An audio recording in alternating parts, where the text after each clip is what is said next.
Hi everyone, welcome to study world classes. So friends, finally कल की class में हम लोगों ने 15 क्वेश्चन कंप्लीट किए थे। आज हम लोग जो है 16 से स्टार्ट करने वाले हैं। अगर आपने कल की क्लास नहीं देखी है तो उसको जाकर के ज्वाइन कर लीजिएगा, आपको बहुत अच्छे से समझ में आएगा। आज हम लोग जो है 16 से स्टार्ट करने वाले हैं, तो चलिए फिर आज की क्लास को कंटिन्यू करते हैं। चैनल पे पहली बार आए हो तो प्लीज़ वीडियो को लाइक करके चैनल को भी सब्सक्राइब कर लीजिएगा। सो द टीचिंग से रिलेटेड आपको सारी ऑफिशियल अपडेट जो होती है वो टाइम से मिलती है। एंड आपको सीटेड पेपर 1 एंड पेपर 2 दोनों की प्रिपरेशन करवाई जाती है। प्लेलिस्ट बनी हुई है, तो आप लोग जो है ज्वाइन हो सकते हो, सारी क्लासेस आपको मिल जाएंगी।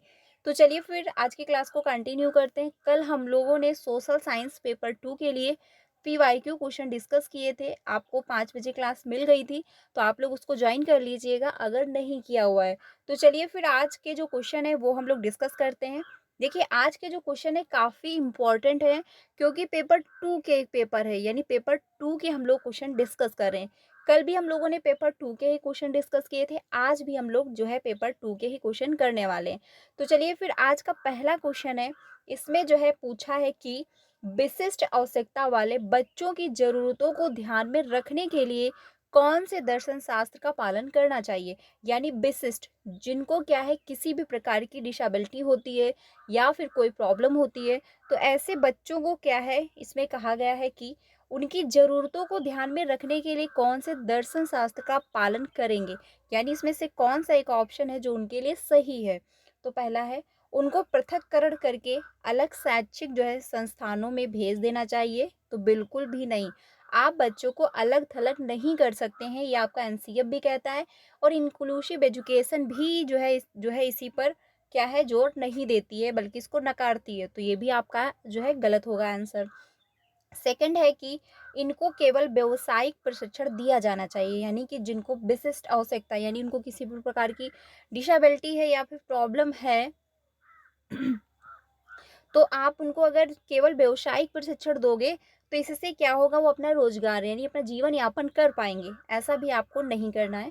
इन्हें समावेशी शिक्षा का हक है ताकि वे सामान्य स्कूल में पढ़ सके। बिल्कुल सही बात है, आंसर आपका थर्ड ऑप्शन ही होगा।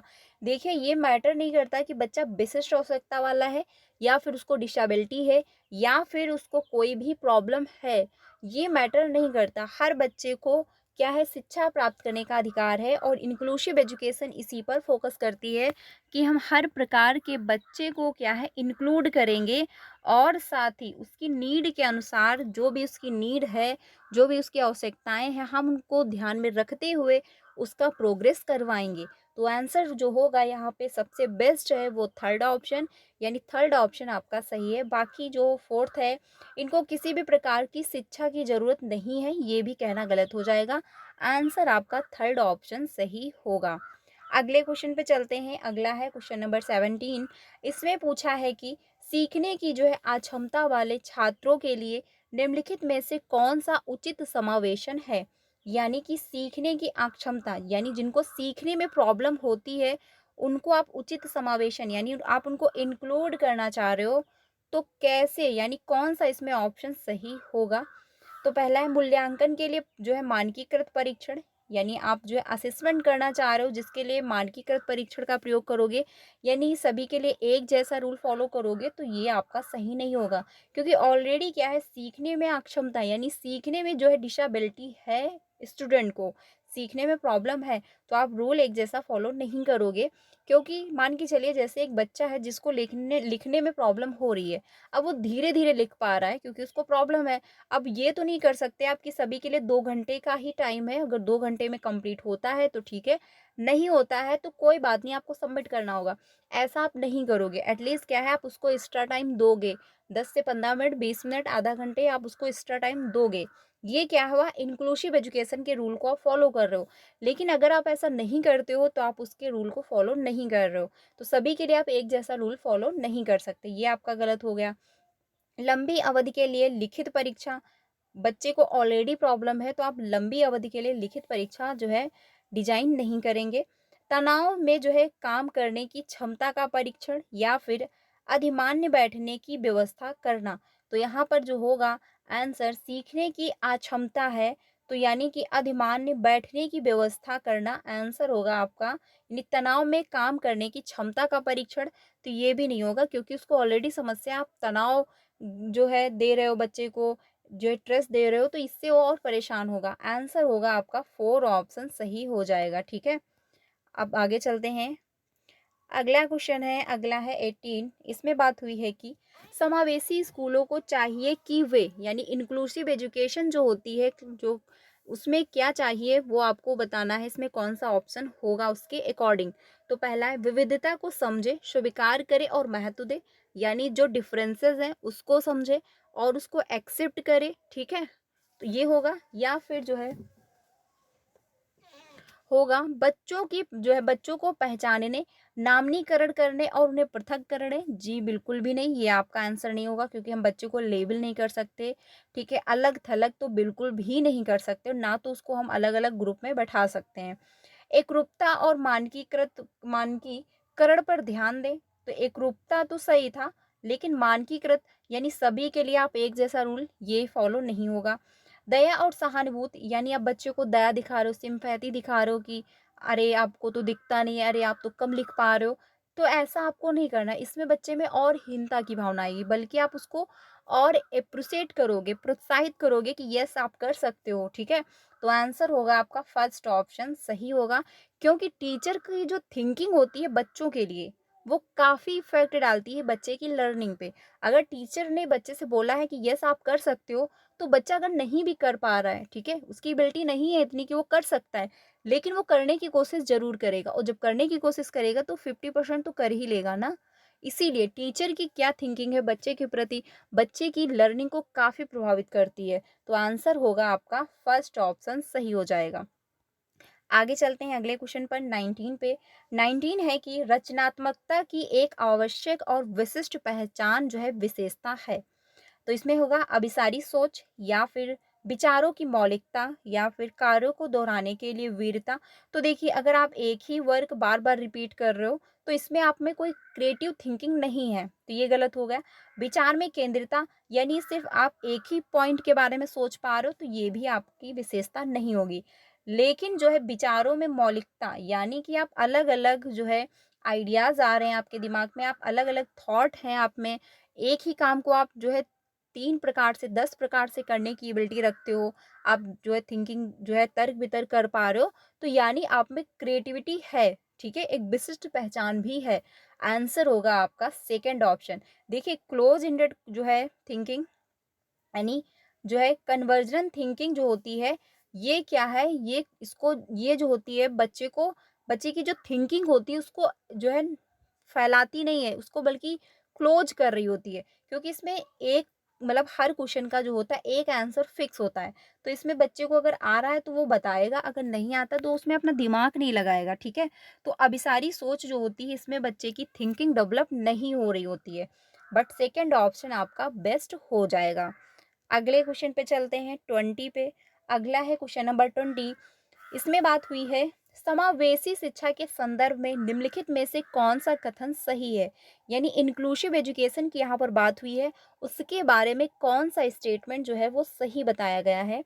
तो पहला है समावेशन में विशेष बच्चों के लिए विशेष स्कूलों का प्रावधान, या फिर जो है समावेशन और बहिष्करण की प्रक्रियाएं जुड़ी हुई हैं, या फिर समावेशन केवल विकलांग बच्चों के लिए पाठ्यक्रम के अनुकूल का जो है प्रस्ताव करता है, या फिर समावेशी सभी बच्चों के साथ समान व्यवहार करते हुए पाठ्यक्रम के मानकीकरण पर जो है जोर देता है। तो ये आपका नहीं होगा। देखिए, यहाँ तक तो सही था कि सभी बच्चे के लिए समान व्यवहार कर रहा है, जो है समान व्यवहार करता है, ये लाइन यहाँ पर थोड़ा सा गलत है, क्योंकि सभी बच्चे के लिए आप समान व्यवहार नहीं करोगे, जैसा बच्चा है आप उसको उस हिसाब से ट्रीट करोगे।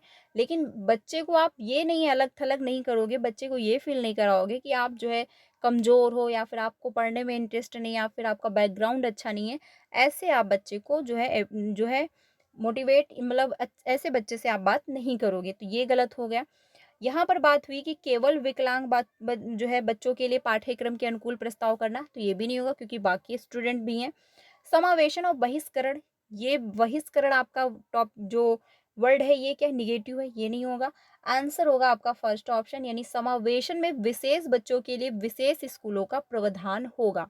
ठीक है, आंसर जो होगा यहाँ पर आपका फर्स्ट ऑप्शन होगा, क्योंकि विशेष बच्चों के लिए विशेष प्रावधान। अब कुछ लोग सोचेंगे क्योंकि विशेष बच्चे हैं, क्योंकि हमको समावेशन में तो सबको एक समान इंक्लूड करना है, बिल्कुल करना है, लेकिन विशेष बच्चे जिनको प्रॉब्लम है, जिनको चलने में समस्या है, देखने में प्रॉब्लम है, सुनने में समस्या है, लिखने में प्रॉब्लम है, तो उनको क्या करोगे आप, उनको उस हिसाब से ट्रीट करोगे।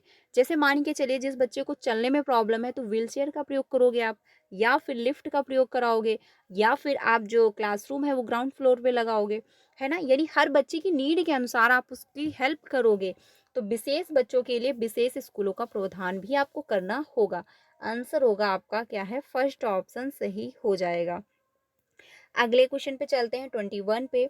21 में कहा है, इनमें से कौन सा सामाजिक रचनावादी कक्षा का उदाहरण है। यानी कि सामाजिक रचनावादी की यहाँ पर बात हुई है। तो पहला ऑप्शन है, एक कक्षा जहाँ शिक्षक पाठ्य पुस्तक में प्रश्नों के उत्तर निर्धारित करता है, ये होगा। या फिर एक कक्षा जहाँ जो पढ़ाया जाता है उसका निर्धारण इस बात से होता है कि क्या मूल्यांकन किया जाना है। या फिर एक कक्षा जहां शिक्षक विद्यार्थियों को उचित पुरस्कार देकर उनके व्यवहार को नियंत्रित करते हैं। या फिर एक ऐसी कक्षा जहां बच्चे सहयोगात्मक तरीके से सीखते हैं। तो बिल्कुल सही बात है, रचनावादी जो क्लासरूम होगी वो क्या है, उसमें बच्चा एक्टिव होगा, यानी क्रिएटिव क्लासरूम जो होती है उसमें क्या है, बच्चा होगा एंड टीचर दोनों होंगे, और दोनों एक्टिव होंगे, दोनों एक दूसरे की हेल्प कर रहे होंगे, ग्रुप लर्निंग हो रही होगी, दोनों एक दूसरे की मदद करके सीख रहे होंगे और कुछ नया क्रिएट कर रहे होंगे, यानी कि लर्निंग बेहतर होगी और सभी एक्टिव होंगे, टीचर भी एंड बच्चा भी। तो आंसर यहाँ पर 4 ऑप्शन आपका हो जाएगा, बाकी ऑप्शन गलत होंगे। आंसर होगा 4 ऑप्शन। देखिए, पुरस्कार देकर आप उसके व्यवहार को, उसके बिहेवियर को नियंत्रित नहीं करेंगे, क्योंकि पुरस्कार की बात यहाँ पर नहीं की जा रही है, और वहीं पर मूल्यांकन किया जाएगा, ये भी नहीं होगा। ये भी फर्स्ट ऑप्शन भी आपका नहीं होगा, क्योंकि टीचर सब कुछ डिसाइड नहीं करेगा। एटलीस्ट बच्चे की भी चॉइस इंपॉर्टेंट है कि आखिर बच्चा किस में इंटरेस्ट ले रहा है। ठीक है, आंसर आपका 4 ऑप्शन ही होगा। नेक्स्ट पे चलते हैं 22 पे। 22 में बात हुई है, निम्नलिखित में से कौन सी प्रक्रिया सार्थक जो है सीखने को बढ़ावा देती है।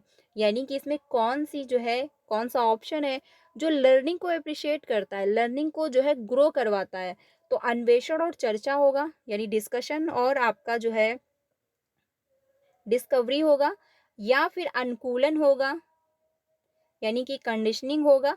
या फिर मानकीकृत मूल्यांकन होगा। या फिर बार बार वेद और अभ्यास होगा, यानी ड्रिल ऑफ प्रैक्टिस होगी। तो यहाँ पर जो है ड्रिल ऑफ प्रैक्टिस क्या है, निगेटिव है, क्योंकि हमको बच्चे को रटवाना नहीं है बल्कि समझाना है, वो समझे और रियल लाइफ में प्रयोग करे। ये नहीं होगा। मानकीकृत मूल्यांकन तो बिल्कुल भी नहीं होगा, क्योंकि निगेटिव है। जहाँ पर क्वेश्चन अगर निगेटिव पूछा है तो ये सही हो सकता है, बट अगर क्वेश्चन निगेटिव नहीं पूछा है तो ये हमेशा क्या है, गलत ही होगा। अनुकूलन भी नहीं होगा, आपका आंसर होगा फर्स्ट ऑप्शन, क्योंकि अन्वेषण और चर्चा, इससे क्या है, जो लर्निंग होगी वो सार्थक भी होगी एंड जो है पॉजिटिव वे में होगी और मीनिंगफुल लर्निंग हो पाएगी। यानी कि जो बच्चा लर्निंग करेगा उसको रियल लाइफ में अपने प्रयोग भी कर पाएगा, और जो उसकी लर्निंग होगी वो मीनिंगफुल भी होगी। आंसर जो होगा वो फर्स्ट ऑप्शन जो है यहाँ पर सही हो जाएगा। ठीक है, अगले क्वेश्चन पे चलते हैं। अगला है क्वेश्चन नंबर 23। 23 है कि समस्या समाधान की प्रक्रिया में बाधक है, यानी कि प्रॉब्लम सॉल्विंग में जो है बाधक है, तो वो कौन सा ऑप्शन होगा। जो है अनुरूपित सोच, या फिर कलन विधि, या फिर स्वाभाविक जो है, या फिर अनुक्रिया समुच्चय। तो यहाँ पर पूछा है कि कौन बाधित है, यानी कि समस्या समाधान की प्रक्रिया में कौन बाधिक है। तो आंसर जो होगा वो आपका फर्स्ट ही ऑप्शन होगा, क्योंकि अनुरूपित सोच, ठीक है, ये जो होगा वो आपका क्या है, यही जो है आपका यानी बाधा डालेगा। क्योंकि हम सभी के लिए आप एक ही जैसे अगर रूल फॉलो करोगे, जैसे प्रॉब्लम है तो जरूरी नहीं कि सारी प्रॉब्लम एक ही जैसी हो।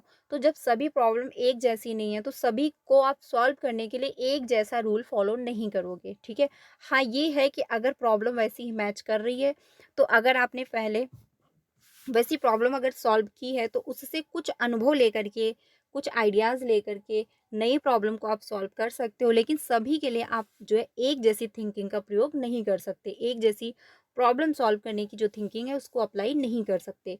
आंसर होगा आपका फर्स्ट ऑप्शन, क्योंकि जो है अनुरूपित सोच ये क्या है, इसमें बाधा उत्पन्न करेगी। ठीक है, अगले क्वेश्चन पे चलते हैं 24 पे। 24 में बात हुई है कि अपनी सोच के बारे में जो है सोच क्या कहलाती है, यानी थिंकिंग अबाउट थिंकिंग चल रही होती है बच्चे के माइंड में, यानी कि बच्चा सोचता है कि आखिर ऐसा है तो क्यों है। ठीक है, यानी थिंकिंग अबाउट थिंकिंग बच्चे में आ रही होती है।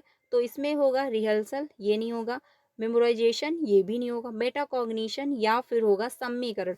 तो देखिए आंसर होगा आपका थर्ड ऑप्शन, क्योंकि ये एक आपके में टॉपिक है लास्ट में, यानी कि जब आप सीडीपी का सिलेबस देखोगे तो लास्ट में दिया गया है अधिसंज्ञान यानी मेटाकॉग्निशन, ये दिया है, एक एक टॉपिक है और ये एक नंबर का ये पूछता है। ठीक है, एक ही नंबर का एक टॉपिक है और एक ही नंबर का पूछता है। बस टॉपिक क्या है, बस यही थिंकिंग अबाउट थिंकिंग, यानी कल्पना परिकल्पनाएं होती हैं इसमें। बच्चा कल्पनाओं में जो है कल्पनाएं करता रहता है कि ये आखिर ऐसा है तो क्यों है। ठीक है, वो ये सोचता रहता है आखिर ऐसा किया तो क्यों किया। ठीक है, यानी क्यों का जो है इसमें जो है बच्चा क्वेश्चन का आंसर ढूंढता रहता है, यानी थिंकिंग अबाउट थिंकिंग बच्चे में चलती रहती है। आंसर जो होगा वो आपका थर्ड ऑप्शन हो जाएगा। नेक्स्ट पे चलते हैं 25 पे। ये पॉइंट ध्यान रखिएगा, थिंकिंग अबाउट थिंकिंग मेटाकॉग्निशन, इस ये एक नंबर का है और पूछता भी है, सीधे सिंपल से पूछ लेता है, आपको पता होना चाहिए, एक नंबर आपका कहीं नहीं जाएगा। नेक्स्ट पे चलते हैं कि 25 पे। 25 में किस तरह की गतिविधियों में हिस्सा लेने पर विद्यार्थी बहुत प्रभावी ढंग से सीखते हैं, यानी इसमें कौन सा एक ऑप्शन है जिसमें बच्चा अगर पार्टिसिपेट कर रहा है तो बहुत इंटरेस्टिंग वे में और बहुत अच्छे से वो जो है उसको सीख रहा होता है। तो पहला ऑप्शन है गैर संदर्भित गतिविधियां, यानी जिनका एक दूसरे से कोई कांटेक्ट ना हो, या फिर यांत्रिक रूप से जो है की जाने वाली गतिविधियां, या फिर अर्थपूर्ण गतिविधियां, या फिर ऐसी गतिविधियां जो शिक्षकों द्वारा पूर्ण रूप से नियंत्रित और निर्देशित हो। तो देखिए अगर टीचर जो है कंट्रोल कर रहा है तो बच्चा जो है चाहकर भी अच्छे से पार्टिसिपेट नहीं कर पाएगा, क्योंकि जरूरी नहीं जो टीचर टीचर का जिसमें इंटरेस्ट हो उसमें बच्चा भी इंटरेस्ट ले रहा हो। ठीक है, क्योंकि इंपॉर्टेंट है कि बच्चे की थिंकिंग क्या है, बच्चा किस में इंटरेस्ट ले रहा है। और जहाँ पर अगर टीचर कंट्रोल कर रहा है तो वहाँ पर जो है बच्चा बेहतर नहीं सीख पाएगा, क्योंकि बच्चे और टीचर दोनों की थिंकिंग क्या है, मैच होनी चाहिए। ये गलत हो गया। वहीं पर जो है गैर संदर्भित गतिविधियां, यानी जिनका एक दूसरे से जो है कांटेक्ट ही नहीं है। ठीक है, तो ये भी आपका नहीं होगा। यांत्रिक रूप से की जाने वाली गतिविधियां, ये भी नहीं होगा। आंसर होगा आपका थर्ड ऑप्शन, क्योंकि अर्थपूर्ण गतिविधियां यानी मीनिंगफुल एक्टिविटी होनी चाहिए, तभी जाके जो है बच्चा प्रभावी ढंग से सीख पाएगा, यानी कि आंसर जो होगा वो थर्ड ऑप्शन यहाँ पर सही होगा। ठीक है, अगले क्वेश्चन पे चलते हैं। अगला है क्वेश्चन नंबर 26। 26 में बात हुई, देखिए मीनिंगफुल जब बच्चा एक्टिविटी करेगा तभी जाके वो बेहतर सीखेगा, जब उसका इंटरेस्ट होगा कि हाँ हम ये जो है हमको अच्छा लगता है करने में, तो वो और कम टाइम में भी बेहतर सीखेगा। ठीक है, आगे चलते हैं 26 पे। बच्चों की सीखने की प्रक्रियाएं, यानी कि जो बच्चे की सीखने की प्रक्रियाएं हैं, तो इसमें कौन सा ऑप्शन होगा, सामाजिक सांस्कृतिक संदर्भों में होती हैं, या फिर कि उनकी आनुवांशिक संरचना के आकलन के बाद सटीक भविष्यवाणी की जा सकती है, या फिर को कड़ी सजा देकर सुसाधित किया जा सकता है, या फिर में उनके विकास में बाधा उत्पन्न करती हैं। तो बच्चों की सीखने की जो प्रक्रियाएं होती हैं उनके विकास में बाधा उत्पन्न नहीं करती हैं, क्योंकि अगर बच्चा कुछ अपना दिमाग लगा करके कुछ नए तरीके से अगर वो सीख रहा है तो वो बेहतर सीखेगा, क्योंकि उसकी प्लानिंग खुद की है। ठीक है, वो अच्छे से सारी सिचुएशन को समझ पा रहा है, तो बाधा उत्पन्न नहीं होगी। को कड़ी सजा देकर सुसाधित किया जा सकता है, तो बिल्कुल भी नहीं, आप पनिशमेंट बच्चे को नहीं दे सकते। ये आपका एनसीएफ भी कहता है कि जो है उनकी आनुवांशिक संरचना के आकलन के बाद सटीक भविष्यवाणी की जा सकती है, तो ये भी नहीं होगा। आंसर होगा आपका फर्स्ट ऑप्शन। देखिए अगर आप उनकी हेरिडिटी का आकलन कर रहे हो, फिर आप कंफर्म कर रहे हो कि यस फ्यूचर में बच्चा ये करेगा, तो वो 100% नहीं होगा।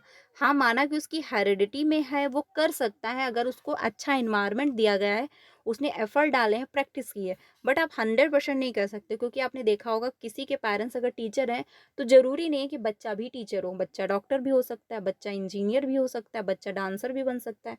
तो ये हेरिडिटी में है, लेकिन वो 100% वही उसी फील्ड में जाएगा, वही करेगा, ये आप 100% नहीं कह सकते। इसमें चेंज हो सकता है, ये डिपेंड करता है कि बच्चे को इन्वायरमेंट कैसा दिया गया है। ठीक है? तो आंसर होगा जो फर्स्ट ऑप्शन, क्योंकि सामाजिक सांस्कृतिक संदर्भों में होती है जो बच्चों की सीखने की प्रक्रिया होती है। सामाजिक सांस्कृतिक संदर्भ में होगी तो लर्निंग बेहतर होगी, बच्चा इन्वायरमेंट में अच्छी-अच्छी चीज़ें सीखेगा और वो बेहतर करेगा। आंसर होगा आपका फर्स्ट ऑप्शन। 27 पे चलते हैं। 27 है अदर्शन और रीज़न का क्वेश्चन दिया गया है। इसमें अदर्शन कहा गया है कि संवाद व चर्चा की प्रक्रियाएं बच्चों को बेहतर समस्या समाधानकर्ता बनाने में सहायक हैं, जो कि बिल्कुल क्या है, सही है। क्योंकि डिस्कशन और जो चर्चाएं होती हैं उसमें क्या है, बच्चा एक बेहतर समस्या समाधानकर्ता बन रहा होता है, प्रॉब्लम सॉल्विंग उसकी बेहतर होती है, क्योंकि जो वो लोगों से बात करता है, क्लासरूम में डिस्कशन कर रहा होता है, तो उसकी बात करने की जो क्षमता है वो बेहतर होती है, और वो चीज़ों को समझने की जो एबिलिटी है वो भी उसकी ग्रो कर रही होती है। तो ये तो सही है। सीखने की प्रतिवर्ती सामाजिक है, बिल्कुल सही बात है, क्योंकि लर्निंग हमारी कहाँ होती है, समाज में होती है। अब ये तो नहीं कि आपकी लर्निंग आपके एक ही कमरे के अंदर ही हो सकती है, ऐसा तो नहीं, या फिर आप जंगल चले जाओ वहाँ हो जाएगी। आप समाज में रहते हो, लोगों से कनेक्ट होते हो, स्कूल जाते हो, कोचिंग करते हो, दोस्तों से मिलते हो, फैमिली से मिलते हो, समाज में एक इन्वायरमेंट बनता है, एक माहौल बनता है, फिर आपकी लर्निंग बेहतर होती है। तो ये जो है आपका क्या है, अदर्शन भी सही दिया गया और तर्क भी जो है वो सही दिया गया। लेकिन क्या है यहाँ पर कौन सा सही होगा, ये हम लोग देखते हैं ऑप्शन में। देखिए यहाँ पर बात हुई है कि संवाद और चर्चाएं की प्रक्रियाएं बच्चों को बेहतर समस्या समाधानकर्ता बनाने में सहायक है, लेकिन सीखने की जो है यहाँ पर बात हुई है समाज की, और यहाँ पर हुई है प्रॉब्लम सॉल्विंग की। तो सही तो दोनों है, यानी ए और आर दोनों गलत है, ये नहीं होगा। ए सही है लेकिन आर गलत, बल्कि आर क्या है, सही है। आंसर आपका सेकंड होगा, यानी ए और आर दोनों सही हैं और आर ए की सही व्याख्या नहीं कर रहा है, क्योंकि यहाँ पर बात कुछ और हुई है, यहाँ पर बात कुछ और हो रही है। ठीक है, तो आंसर जो होगा वो सेकंड ऑप्शन होगा, क्योंकि दोनों बातें एक दूसरे से कनेक्ट नहीं हो पा रही हैं। बाकी आंसर दोनों सही हैं, अदर्शन भी सही दिया गया, तर्क भी इसका सही है, लेकिन ये दोनों क्या है, एक दूसरे के लिए सही नहीं है। इस वजह से सेकंड ऑप्शन सही होगा। नेक्स्ट पे चलते हैं 28 पे। 28 में बात हुई है कि सीखने का कौन सा दृष्टिकोण आंतरिक जो है प्रेरणा पर केंद्रित है और सार्थक सीखने के लिए सामाजिक संपर्क पर जो है जोर देता है। यानी कि आंतरिक अभिप्रेरणा अभिप्रेरणा यानी इंट्रिंसिक मोटिवेशन जो होता है, और इंटरनल मोटिवेशन जो होता है वो क्या है, बेहतर होता है एक्सटर्नल मोटिवेशन से। इंटरनल मोटिवेशन जो होता है वो बेहतर होता है एक्सटर्नल मोटिवेशन से। तो यहाँ पर जो है बात हुई सामाजिक संपर्क पर जोर देता है, तो व्यवहारवादी दृष्टिकोण, या फिर संज्ञानात्मक दृष्टिकोण, या फिर समाज सांस्कृतिक दृष्टिकोण, या फिर जो है मनोयोनिक दृष्टिकोण, तो ये आपका नहीं होगा। व्यवहारवादी बिहेवियरिस्ट ये भी नहीं होगा, संज्ञानात्मक ये भी नहीं होगा। आंसर होगा आपका थर्ड ऑप्शन, क्योंकि सामाजिक सांस्कृतिक यानी सीखने के लिए सामाजिक संपर्क पर जोर देती है। तो आंसर जो होगा वो जो है थर्ड ऑप्शन आपका सही हो जाएगा, क्योंकि जो है आंतरिक प्रेरणा पर केंद्रित है, यानी बच्चे को इंटरेस्ट है कि वो समाज के लोगों के संपर्क में आए। जब वो लोगों के संपर्क में आएगा तो बेहतर सीखेगा। आंसर जो होगा वो थर्ड ऑप्शन आपका सही होगा। अगले क्वेश्चन पे चलते हैं 29 पे। 29 में है कि निम्न में से कौन सा आंतरिक अभिप्रेरणा का उदाहरण है, यानी कि इंटरनल मोटिवेशन की बात हुई है, ना कि एक्सटर्नल। देखिए एक्सटर्नल मोटिवेशन जो होता है वो लॉन्ग टाइम नहीं चलता है और ना ही बहुत ज़्यादा अच्छा होता है, लेकिन इंटरनल मोटिवेशन ये लॉन्ग टाइम चलता है और काफ़ी अच्छा भी माना जाता है। ठीक है, तो यहाँ पर बात हुई इंटरनल, यानी कि रुचि के कारण नया कौशल सीखना, यानी उसको इंटरेस्ट आ रहा है इसलिए वो नया कौशल सीख रहा है, या फिर इनाम जीतने के लिए प्रश्नोत्तर में भाग लेना, यानी उसको गिफ्ट मिलेंगे इसलिए वो पार्टिसिपेट कर रहा है। तो ये आपका क्या है, इसका रीजन का है, बाहर है, क्योंकि अगर उसको गिफ्ट ना दिए गए तो वो पार्टिसिपेट नहीं करता उसमें। ठीक है, यानी इसका रीजन बाहर दिया गया। अगला है सजा से बचने के लिए गृह कार्य पूरा करना, यानी उसको पनिशमेंट मिलेगा घर में या फिर स्कूल में, इसलिए बच्चा क्या है, होमवर्क कर रहा है, बाकी उसको इंटरेस्ट नहीं है। अगर उसको पनिशमेंट ना मिले तो वो वर्क नहीं करेगा, तो इसका क्या है, रीजन बाहर है। माता पिता की जो है प्रसन्नता पाने के लिए जो है पढ़ाई करना, यानी प्रशंसा पाने के लिए पढ़ाई करना, यानी यानी कि पेरेंट्स बच्चे को जो है खुश होंगे, उसको जो है उसकी तारीफ करेंगे, बच्चा इसलिए क्या है, पढ़ाई कर रहा है, यानी इसका रीजन कहाँ है, बाहर है, क्योंकि वो चाहता है कि मेरे पेरेंट्स जो है मेरी तारीफ करें। ठीक है, तो इसका रीजन भी बाहर मिला। लेकिन जो फर्स्ट ऑप्शन था इसमें जो है कहा गया रुचि के कारण नया कौशल सीखना, यानी उसको इंटरेस्ट है इसलिए वो नई नई चीजें सीख पा रहा है। आंसर होगा आपका फर्स्ट ऑप्शन। बाकी रीजन बाहर थे इसलिए एक्सटर्नल मोटिवेशन होगा, बाकी इंटरनल पूछा है तो आंसर आपका फर्स्ट होगा। अगले क्वेश्चन पे चलते हैं 30 पे। 30 में कहा है कि निम्न में से कौन सा जो है संवेग अर्थपूर्ण सीखने की प्रक्रिया को सुसाधित करेगा। तो बात यहाँ पर हुई है संवेग, यानी कि जो इमोशन है, तो तनाव है, भारी चिंता है, जिज्ञासा है या फिर हीनता है। तो बात यहाँ पर जो कही गई है अर्थपूर्ण सीखने की प्रक्रिया को सुसाधित करेगा। तो अगर आप में तनाव है, डिप्रेशन है, तो क्या आप कुछ बेहतर कर पाओगे? नहीं। इनफैक्ट आप जो है अच्छे से खा भी नहीं पाओगे, अच्छे से लोगों से बात नहीं कर पाओगे, चुपचाप क्या है आप रेस्ट करोगे।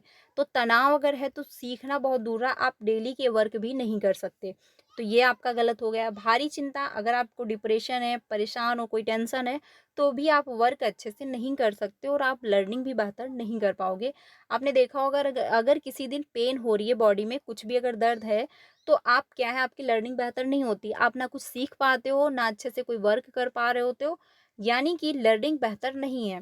लेकिन वहीं पर जिज्ञासा है, अगर आपको इंटरेस्ट है, क्यूरियोसिटी है कि यस मैं ये कर सकता हूँ, मुझे इसमें इंटरेस्ट है कि ये कैसे होगा, कब मतलब इसको हम कैसे क्रिएट कर सकते हैं, हमको इसके बारे में जानना है, ठीक है।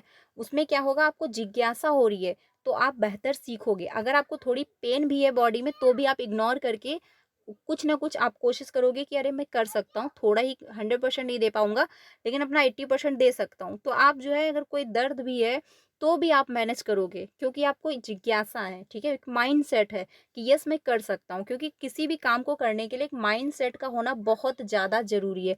अगर आपका माइंड सेट बन गया है कि यस मैं कर लूँगा तो आप कर लोगे। लेकिन अगर आपका माइंड सेट है कि नहीं मुझसे तो नहीं होगा, अगर आप कर भी पा रहे होगे तो आप नहीं कर सकते। तो इसीलिए अगर आप में जिज्ञासा है, उत्सुकता है कि मैं कर लूँगा, तो आप कर पाओगे। आंसर आपका जो होगा वो वहाँ पर थर्ड ऑप्शन होगा क्योंकि जिज्ञासा ही लर्निंग को सुसाधित करती है, मीनिंगफुल बनाती है। आंसर थर्ड ऑप्शन होगा। सो फ्रेंड्स, आज हम लोगों ने 15 क्वेश्चन फिर से कंप्लीट किए, यानी कल की क्लास में हम लोगों ने 15 देखे थे, आज भी 15 क्वेश्चन कंप्लीट किए। 30 क्वेश्चन हो चुके हैं 2 क्लासेस में, बाकी पहले भी बहुत सारे पेपर हम लोगों ने डिस्कस किए हैं। तो कमेंट में अपना स्कोर ज़रूर बताइए कि कितना आपका स्कोर बन पा रहा है। इससे ये होगा कि एटलीस्ट आपको ये समझ में आएगा कि आपकी लर्निंग कितनी बेहतर हो रही है क्योंकि ज़्यादा टाइम भी नहीं है, ठीक है। बाकी क्लास कैसी लगी कमेंट में बताइएगा। कोई भी डाउट है तो आप लोग कमेंट में पूछ सकते हो। वीडियो अच्छी लगी तो लाइक कर दीजिएगा, बाकी अपने सारे फ्रेंड को शेयर भी कर दीजिएगा। डेली 3 बजे और 5 बजे मेरे साथ ज्वाइन हुई, जहाँ पर आपको पेपर 1 एंड पेपर 2 दोनों की प्रिपरेशन करवाई जाती है। आपका अच्छे से पेपर क्वालिफाई होगा, मेरे साथ बने रहिए। तो मिलते हैं नेक्स्ट वीडियो में। Thank you.